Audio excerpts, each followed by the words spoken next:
Assalamualaikum warahmatullahi wabarakatuh. Selamat pagi, selamat siang, selamat sore, dan selamat malam bagi pendengar sekalian. Pada episode kali ini, saya akan menyampaikan materi mengenai wawasan kebangsaan dan nilai-nilai bela negara. Baik, yang pertama saya akan membahas mengenai wawasan kebangsaan. Apa sih yang dimaksud dengan wawasan kebangsaan? Mungkin pendengar sekalian sering mendengar istilah wawasan kebangsaan. Di sini saya akan menjelaskan sedikit mengenai wawasan kebangsaan. Wawasan kebangsaan dapat diartikan sebagai konsepsi cara pandang yang dilandasi akan kesadaran diri sebagai warga dari suatu negara akan diri dan lingkungannya dalam kehidupan berbangsa dan bernegara. Menurut Profesor Muladi, Gubernur Lemhanas Republik Indonesia, menyampaikan bahwa wawasan kebangsaan adalah cara pandang bangsa Indonesia mengenai diri dan lingkungannya, mengutamakan kesatuan dan persatuan bangsa dan wilayah dalam penyelenggaraan kehidupan bermasyarakat, berbangsa, dan bernegara. Berikut saya akan memaparkan beberapa titik penting dalam sejarah bangsa Indonesia. Yang pertama, pada tanggal 20 Mei 1908, puluhan anak muda berkumpul di Aula Stovia. Dalam pertemuan itu mereka sepakat mendirikan organisasi Budi Utomo.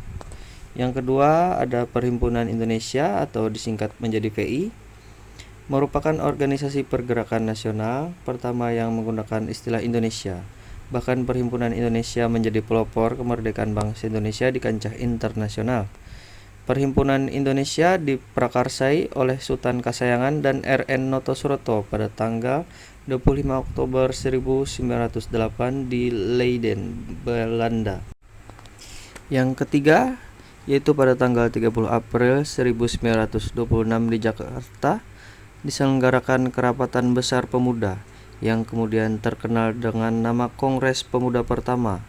Kongres Pemuda ini dihadiri oleh wakil organisasi Pemuda Jong Japa, Jong Sumatranenbon, Jong Ambon, Sekar Rukun, Jong Islameitenbon, Studerenden Minahasa, kemudian Jong Bataksbon, dan pemuda kaum Teosofi juga ikut dalam kerapatan besar.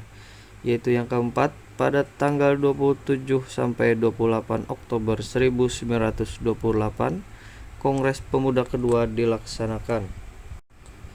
Pada tanggal 1 Maret 1945 dalam situasi kritis, Letnan Jenderal Kurnakichi Harada, pimpinan pemerintah pendukung Jepang di Jawa, mengumumkan pembentukan Badan Penyelidik Usaha-Usaha Persiapan Kemerdekaan Indonesia atau yang kita kenal sebagai BPUPKI. Dan yang terakhir yaitu terbentuknya PPKI pada tanggal 7 Agustus 1945.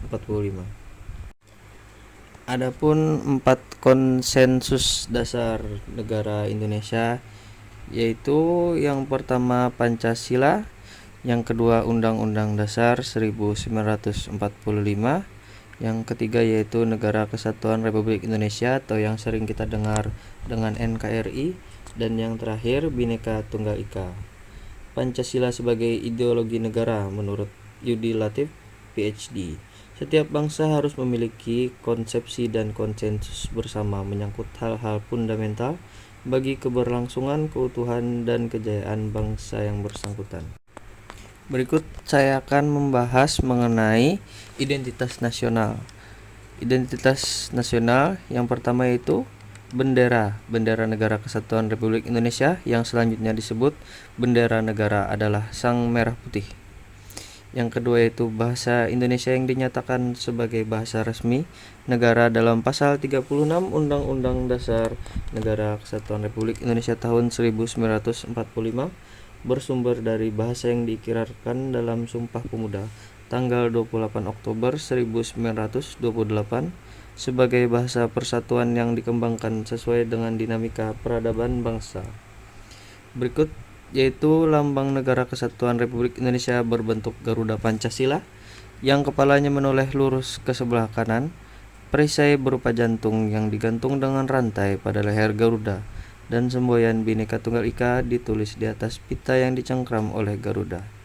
Berikut adalah lagu kebangsaan adalah Indonesia Raya yang digubah oleh Wage Rudolf Supratman. Selanjutnya saya akan membahas mengenai bela negara. Mungkin para pendengar sekalian juga sering mendengar hal yang berikut ini. Di sini saya akan menjelaskan sedikit mengenai bela negara. Bela negara adalah tekad, sikap, dan perilaku serta tindakan warga negara, baik secara perseorangan maupun kolektif dalam menjaga kedaulatan negara, keutuhan wilayah, dan keselamatan bangsa dan negara yang dijiwai oleh kecintaannya kepada Negara Kesatuan Republik Indonesia yang berdasarkan Pancasila dan Undang-Undang Dasar Negara Republik Indonesia tahun 1945 dalam menjamin kelangsungan hidup bangsa Indonesia dan negara dari berbagai ancaman. Hari Bela Negara ditetapkan dengan Keputusan Presiden Republik Indonesia Nomor 28 Tahun 2006 tentang Hari Bela Negara tanggal 18 Desember 2006 dengan pertimbangan bahwa tanggal 19 Desember 1948 merupakan hari bersejarah bagi bangsa Indonesia. Nah, pada tanggal tersebut terbentuk pemerintahan darurat Republik Indonesia dalam rangka mengisi kekosongan kepemimpinan pemerintahan Negara Kesatuan Republik Indonesia dalam rangka bela negara, serta bahwa dalam upaya lebih mendorong semangat kebangsaan dalam bela negara dalam rangka mempertahankan kehidupan berbangsa dan bernegara yang menjunjung tinggi persatuan dan kesatuan. Berikut saya akan menjelaskan mengenai prinsip dasar bela negara. Jadi diatur dalam Undang-Undang Republik Indonesia Nomor 23 Tahun 2019 tentang pengelolaan sumber daya nasional untuk pertahanan negara. Pasal 7 dijelaskan bahwa keikutsertaan warga negara dalam usaha bela negara adalah salah satu dilaksanakannya melalui pendidikan kewarganegaraan dengan pembinaan kesadaran bela negara dengan menanamkan nilai-nilai prinsip bela negara. Berikut ada 5 hal mengenai prinsip dasar bela negara. Saya akan menjelaskannya satu persatu.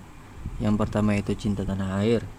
Cinta tanah air mempunyai beberapa indikator. Yang pertama yaitu menjaga tanah dan pekarangan serta seluruh ruang wilayah Indonesia. Berikutnya jiwa dan raganya bangga sebagai bangsa Indonesia. Berikutnya jiwa patriotisme terhadap bangsa dan negaranya.